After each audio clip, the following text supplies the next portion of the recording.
Halo semuanya. Jadi kami dari kelompok 2 akan membahas mengenai pola pengembangan teks argumentasi dan kalimat fakta dan opini. Nah, sebelum itu izinkan kami untuk memperkenalkan diri terlebih dahulu.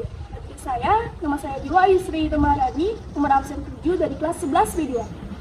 Perkenalkan, nama saya Kadek Parmawidatnyana, nomor absen 10 dari kelas 11 B2. Perkenalkan, nama saya Madri Budi Ramaditya, nomor absen 16 dari kelas 11 B2.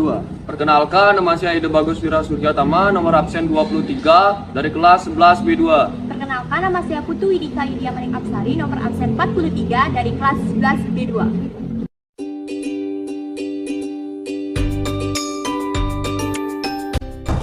Pola pengembangan teks argumentasi sebab ke akibat berawal dari peristiwa awal yang dianggap sebagai penyebab menuju ke bagian kesimpulan yang berupa efek yang ditimbulkan dari peristiwa tersebut.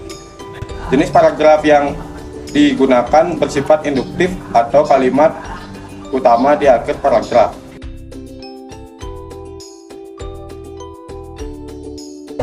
Pola pengembangan akibat ke sebab. Pola pengembangan teks argumentasi akibat ke sebab dimulai dari menjelaskan suatu masalah yang dianggap sebagai akibat menuju ke hal-hal yang dianggap sebagai penyebab masalah atau peristiwa yang terjadi dalam teks argumentasi. Jenis paragraf yang digunakan bersifat deduktif atau kalimat utama di awal paragraf.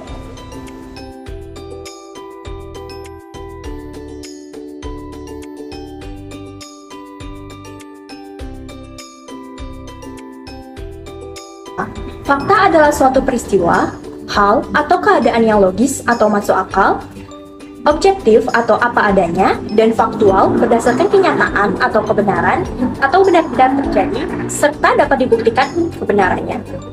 Fakta dapat dikenali oleh indera dan juga dapat diukur secara kualitatif. Fakta merupakan materi paling penting dalam artikel. Tanpa fakta yang kuat, teks argumentasi hanya berisi opini dan kurang dapat meyakinkan pembaca. Dan pemirsa, kami baru saja mendapatkan kabar ada sebuah kereta api yang melintas di Jalan Madukoro, Semarang menabrak truk hingga terbakar. Contoh fakta, dari video tersebut dapat kita simpulkan bahwa pada tanggal 18 Juli 2023 terdapat kereta api yang melintas di Jalan Madukoro, Semarang yang menabrak truk hingga terbakar. Opini. Semua orang dapat saja mempunyai gagasan atau pengamatan yang sama terhadap sebuah fakta. Namun, pandangan atau opini seorang bisa jadi berbeda-beda. Nah, hal ini tergantung dari sudut pandang yang digunakan oleh setiap orang. Jadi, kita dapat simpulkan bahwa opini merupakan pendapat, pandangan, pemikiran asumsi subjektif maupun anggapan seorang terhadap suatu peristiwa atau permasalahan tertentu.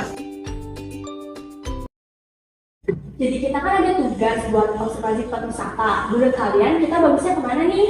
Menurut aku ya, mending ke Taman Raya Borobudur. Jangan. Itu tempatnya terlalu jauh. Kalau kita ke Mangkukuharanya gimana? Nah, setuju. Itu kan dekat rumahku. Tapi menurutku sih lebih baik kita ke alun-alun Biar aja. Selain lebih dekat, di sana tempatnya juga bagus kok. Ada perbedaan fakta dan opini. Ada fakta, yang pertama sudah teruji dan dapat dibuktikan kebenarannya di depan khalayak umum serta bersifat objektif. Yang kedua, memiliki data yang akurat atau bukti sebagai pendukung kebenarannya. Yang ketiga, ada berdasarkan kenyataan yang terjadi dan pernah dilihat manusia serta telah dilakukan pengujian dan memastikan di khalayak umum. Sedangkan opini, satu, belum teruji kebenarannya dan masih bersifat subjektif. Dua, tidak memiliki data pendukung atau bukti yang akurat. Tiga, merupakan suatu hal atau peristiwa yang belum terjadi. Itulah video dari kelompok kami. Mohon maaf apabila ada kekurangan maupun kesalahan pada video tersebut. Sekian dan terima kasih.